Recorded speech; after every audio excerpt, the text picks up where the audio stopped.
Bonsoir à tous et ravi de vous retrouver pour ce nouveau numéro de votre magazine Éco-Débat consacré à l'actualité de l'économie sur le continent. Depuis plus d'une décennie, le Royaume du Maroc intensifie ses relations avec les autres pays du continent. Les investissements se multiplient. Le Royaume initie une ouverture politique et économique qui profite à tout le continent. En Côte d'Ivoire, les chantiers initiés par le Maroc donnent un nouveau visage au pays. Infrastructures, banques, services, distribution, communication, loisirs et culture, tous les secteurs semblent impactés. Avec nos invités du jour, nous verrons un peu plus en détail les acquis et les perspectives de cette coopération entre le Maroc et l'Afrique de l'Ouest, plus principalement la Côte d'Ivoire. Et avec nous, Monsieur Saad El Hamzaoui, vous êtes le président de la Chambre de commerce et d'industrie du Maroc en Côte d'Ivoire. Merci d'être avec nous. Merci, Monsieur Soumaro. Et avec nous aussi en plateau, Monsieur Kodjoro Fofana, vous êtes chef d'entreprise. Merci d'être avec nous. Merci, Monsieur Soumaro. Alors, Monsieur d'entre-deux-jeux, je vais poser la question à tout un chacun. Comment est-ce que vous percevez les relations entre le Royaume du Maroc et la Côte d'Ivoire ces dernières années? Alors, Monsieur Soumaro, vous savez que les relations entre la Côte d'Ivoire et le Maroc ne datent pas d'aujourd'hui. Datent depuis très longtemps, depuis le temps du père de la nation ivoirienne, le président Félix Houphouët-Boigny et le roi Hassan II, paix à son âme. C'est des relations très fraternelles qui sont tissées sur plusieurs décennies. Et aujourd'hui, la coopération entre le Maroc et la Côte d'Ivoire, grâce à la vision clairvoyante de Sa Majesté Mohamed VI, dans cette vision de coopération sud-sud et gagnant-gagnant, ça s'est développé énormément et nous avons bien entendu sur place ici en Côte d'Ivoire et plus précisément sur Abidjan, des dizaines et des dizaines de grandes entreprises marocaines qui sont représentées dans plusieurs domaines d'activité. Alors, M. Fofana, vous avez ce même point de vue, les choses évoluent? Oui, les choses évoluent, il faut le dire, c'est plus de 60 ans quand même, le partenariat de coopération sud-sud entre le Maroc et la Côte d'Ivoire. Aujourd'hui, le Maroc et la Côte d'Ivoire est la plus forte concentration d'entreprises marocaines en Afrique subsaharienne. Donc c'est énorme. Donc dans tous les secteurs d'activité, que ce soit au niveau de la santé, du BTP, de la technologie, des banques, c'est vraiment quelque chose d'énorme. Alors, vous le notez, hein, en Afrique de l'Ouest, l'Afrique de l'Ouest en tout cas concentre une grande part des investissements du Maroc en Afrique. C'est près de 55% des investissements marocains à l'étranger au niveau de l'Afrique.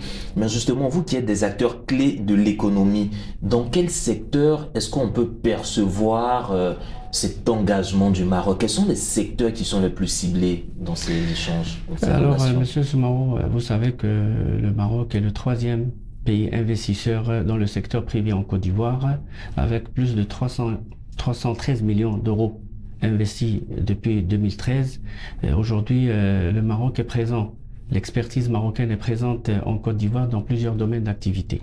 Vous avez dans le secteur bancaire, les banques marocaines sont représentées ici par trois grandes banques sur place, qui sont la Société ivoirienne de banque, Attijari Wafa Bank, vous avez la BOA, qui est la banque marocaine du commerce extérieur, et nous avions aussi la BACI, la Banque Atlantique, qui est détenue par la Banque Populaire.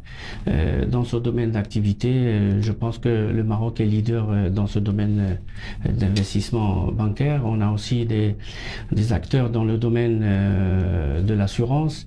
Nous avons dans le domaine de l'industrie, des constructions de routes, dans le pôle immobilier, nous avons pratiquement le leader sur place ici en Côte d'Ivoire concernant la construction de tout ce qui est logements sociaux, économiques plus, moyennes et haut standing, avec plusieurs sociétés marocaines qui sont sur place. Dans le domaine pharmaceutique, nous avons les leaders marocains qui sont installés ici. Au niveau du BTP, je pense qu'aujourd'hui le Maroc est une référence ici en Côte d'Ivoire. Les entreprises marocaines n'ont plus rien à démontrer dans leur savoir-faire, avec toute humilité. Vous avez vu l'architecture et l'ouvrage qui est sorti dans le fameux carrefour de l'Indénié. Aujourd'hui, c'est une grande fierté pour nous, Marocains résidant ici, et la reconnaissance pour l'expertise marocaine en Côte d'Ivoire. Alors justement, on voit en tout cas que tous ces grands chantiers ont tendance à donner un nouveau visage, en tout cas à la capitale ivoirienne et même à d'autres villes de l'intérieur. Mais au-delà de tout ce qui est visible, vous, dans vos secteurs d'activité, est-ce qu'on ressent cela? Parce qu'on parle beaucoup d'industrialisation, de digitalisation. Est-ce qu'on sent ce partenariat Maroc-Côte d'Ivoire? Effectivement, au niveau du partenariat dans le secteur de la digitalisation, elle est visible. Parce qu'il y a une entreprise marocaine qui a racheté une start-up ivoirienne du nom de Diago à 100%, qui a maintenu le concepteur du projet. Et c'est un investissement qui a permis de lever un fonds d'environ 5 millions de dollars pour cette start-up-là. Et ensuite, vous avez, au niveau de la technologie, le Maroc est en train de dupliquer le technoparc du Maroc ici en Côte d'Ivoire avec Technocentre. Donc naturellement, en termes de start-up, en termes d'innovation, ça se ressent également dans tout le secteur économique de la Côte d'Ivoire. Alors, mais moi, ma question, c'est, dans le prolongement de vos réponses, pourquoi ce sont ces secteurs qui sont les plus ciblés? Est-ce que, je dis n'importe quoi, le Maroc trouve une opportunité à développer ces secteurs ici, ou bien c'est quelque chose, des expertises que le Maroc a déjà bien développées dans le royaume, qu'ils essayent d'étendre, vraiment un partage d'expérience ou d'expertise, on pourrait dire? Je pense que les deux situations ils sont acceptables, puisque aujourd'hui nous avons un besoin réel dans certains domaines d'activité. Le Maroc dispose des expertises et de l'expérience dans ces domaines d'activité, comme je vous les ai cités tout à l'heure. Aujourd'hui, cette coopération sud-sud, gagnant-gagnant, tant prônée par Sa Majesté le roi Mohamed VI, que Dieu l'assiste, est la convergence dans l'idée de former les partenaires ivoiriens, leur permettre d'acquérir aussi l'expérience dans ce domaine d'activité et aussi un genre de transfert aussi de technologies de certaines activités dont le frère Fofana l'a si bien dit. Aujourd'hui, nous avons des entreprises marocaines qui arrivent en Côte d'Ivoire et qui passent par la Chambre du commerce et de l'industrie marocaine en Côte d'Ivoire et qui nous permettent de leur mettre à la disposition un carnet d'adresses qui leur permet d'avoir des partenaires ivoiriens. Et c'est ça le but de cette coopération tant prônée par Sa Majesté. C'est de trouver des partenaires fiables, solides, solvables, sérieux, surtout sérieux, qui peuvent avoir des homologues marocains qui viennent ici. Et je pense que c'est toute cette synergie que nous souhaitons pour que les deux parties soient gagnantes. Alors, je vais poser d'abord la question à M. Fofana, mais je vais me retourner vers vous tout à l'heure pour cette même question. Quand on parle, par exemple, quand on parle de la Côte d'Ivoire et le Maroc, qu'est-ce qui pourrait ou qu'est-ce qui attire les investisseurs marocains en Côte d'Ivoire? Quelle est la particularité de ce pays au niveau de l'Afrique de l'Ouest pour attirer autant les investisseurs marocains? Donc d'abord, il n'y a pas de barrière de langue. Ça, c'est la première des choses en termes d'investissement. Il n'y a pas de barrière de langue. Le Maroc, on parle français, ici, c'est le français. Et la deuxième chose, c'est que la Côte d'Ivoire pèse à 40% dans le PIB de l'UEMOA. Et ça, c'est quelque chose de très important en termes d'investisseurs. Donc, les investisseurs vont dans un secteur assez dynamique et on sait aujourd'hui que la croissance économique en Côte d'Ivoire croît de plus en plus depuis quelques années. Et ça, c'est quelque chose d'assez remarquable et pour le Marocain et pour les Ivoiriens en tant que jeunes entrepreneurs. Nous, on bénéficie aussi de cette technicité des Marocains au niveau d'ici, tant dans la formation, puisqu'il y a plusieurs Ivoiriens qui partent au Maroc pour aller se former et quand ils reviennent, ils partagent aussi cette expérience-là avec l'écosystème ivoirien. Donc voilà un peu cette dynamique que la coopération sud-sud permet d'avoir. Mais dans cette balance, on peut aussi mettre en tout cas toutes les grandes réformes que le gouvernement ivoirien a eu à faire pour attirer, en tout cas pour faciliter les investisseurs. Exactement, avec le guichet unique au CPC, voilà, ça a permis véritablement de réduire le temps de création des entreprises au niveau de la Côte d'Ivoire et d'avoir une visibilité sur les investissements directs étrangers. Alors, M. Hamzaoui, quand ces opérateurs économiques marocains arrivent vers vous pour demander les opportunités de la Côte d'Ivoire, est-ce que parmi eux, on sait que la Côte d'Ivoire c'est un pays fortement agricole, est-ce que l'agriculture, les matières premières sont un secteur qui sont assez recherchés ou prisés parmi les demandés par les investisseurs marocains? Bien entendu, mais pour rebondir sur ce que le frère Fofana a dit, vous savez, entre la Côte d'Ivoire et le Maroc, il n'y a pas de visa déjà. Donc c'est une grande facilité d'accéder sur Abidjan ou sur Casablanca pour les Ivoiriens. La deuxième chose, c'est comme il a dit, la langue, on partage toujours la même langue, le français, et aussi cette expertise marocaine dans plusieurs domaines d'activité qui permet à des entreprises qui sont installées ici en Côte d'Ivoire de former leurs équipes ivoiriennes au Maroc. Et quand ces équipes-là reviennent ici en Côte d'Ivoire, ils reviennent quand même avec un bagage intellectuel, de formation dans le domaine d'activité dans lequel ils exercent. Et ça, c'est quelque chose de très très important. Aujourd'hui, pour revenir sur l'agriculture, vous savez que le Maroc aussi, c'est un grand pays, c'est une locomotive en Afrique dans ce domaine d'activité. Nous avions l'OCP qui est installé ici en Côte d'Ivoire, l'Office national de chérifien. Et je pense qu'aujourd'hui, il y a plusieurs projets que l'OCP est en train de piloter ici. Et le dernier en cours, c'est une grande université qui va voir le jour à Yamoussoukro et qui va permettre le développement de ces activités au niveau de l'agriculture. Et je sais aussi qu'avec le ministère de l'Agriculture ivoirien, il y a d'énormes échanges entre le Maroc et la Côte d'Ivoire. C'est un domaine sur lequel le gouvernement marocain accorde énormément d'importance parce que la Côte d'Ivoire aussi, c'est un pays agricole, que ce soit dans le cacao, que ce soit dans le café, que ce soit dans le noix d'acajou et plusieurs domaines d'activité que l'OCP aussi va essayer de faire venir ici comme agriculture en Côte d'Ivoire.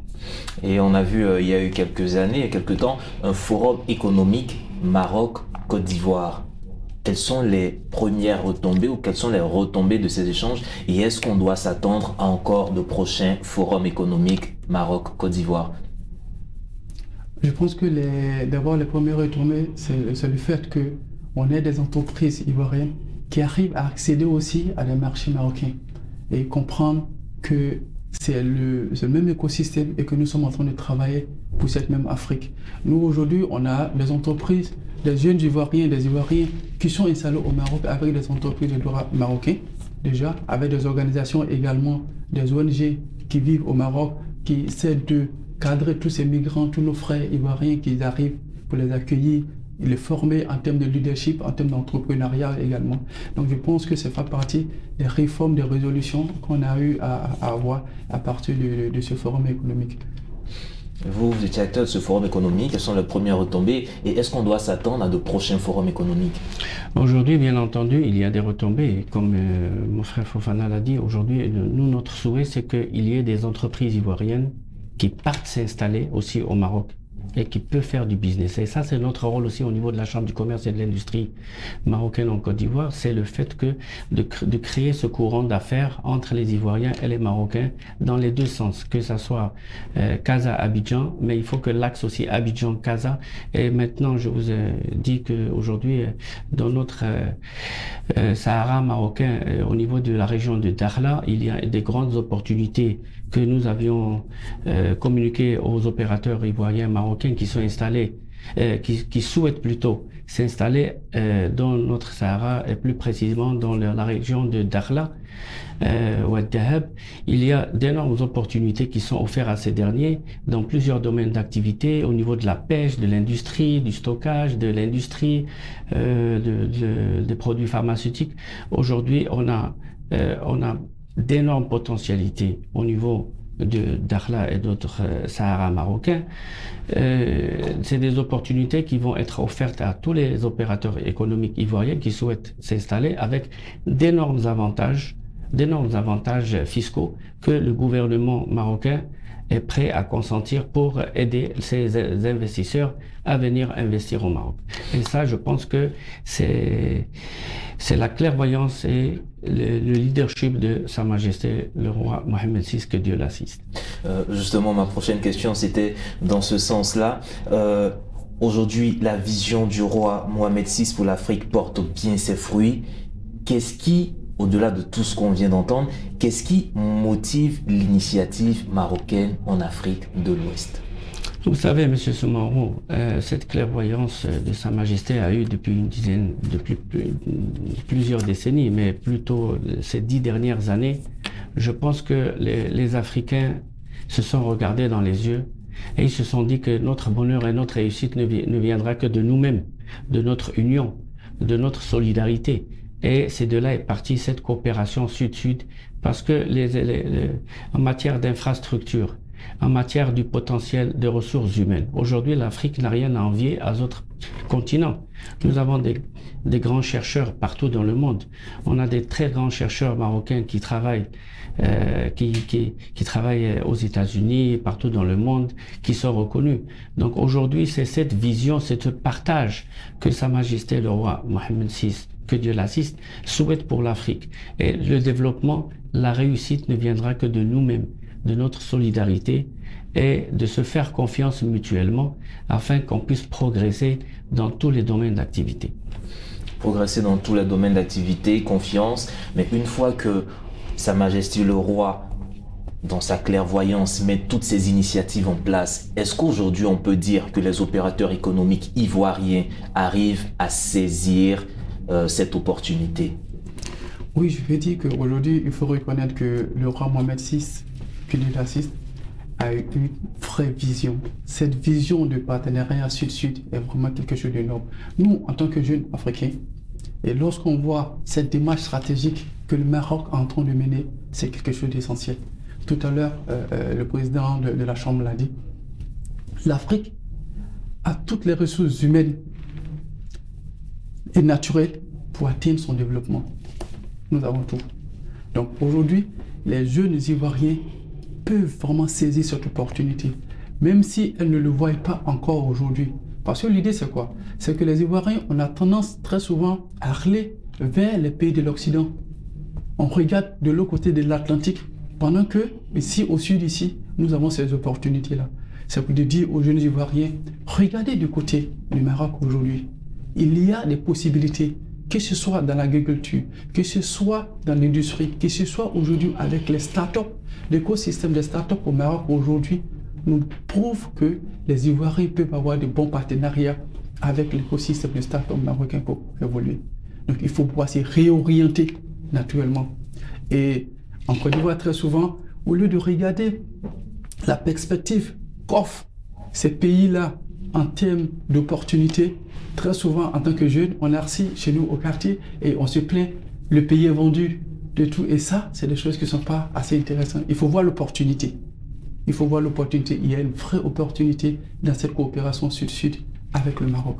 Et justement, dans cet élan d'opportunité, est-ce qu'on peut dire aujourd'hui, avec ces investissements immenses que le Maroc a déployés sur la Côte d'Ivoire, est-ce qu'on arrive à un terme où, on va dire, on arrive au pic des investissements, où on a encore des chantiers, des initiatives, les investissements vont encore accroître? Oui, c'est clair. Il y a encore des choses. Qu'on prend par exemple le cas de l'immobilier, les logements sociaux, avec la société marocaine Palmeraie, c'est 15 000 logements qui ont été construits. 15 000 logements, c'est énorme. Donc vous voyez 15 000 logements en construction, imaginez le nombre d'ouvriers sur le chantier.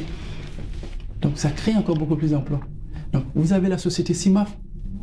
Donc toutes ces entreprises marocaines qui sont installées au pays, c'est des opportunités pour les Ivoiriens qui créent beaucoup plus d'emplois, qui créent beaucoup plus de richesses. Donc il faut pouvoir saisir ces opportunités-là.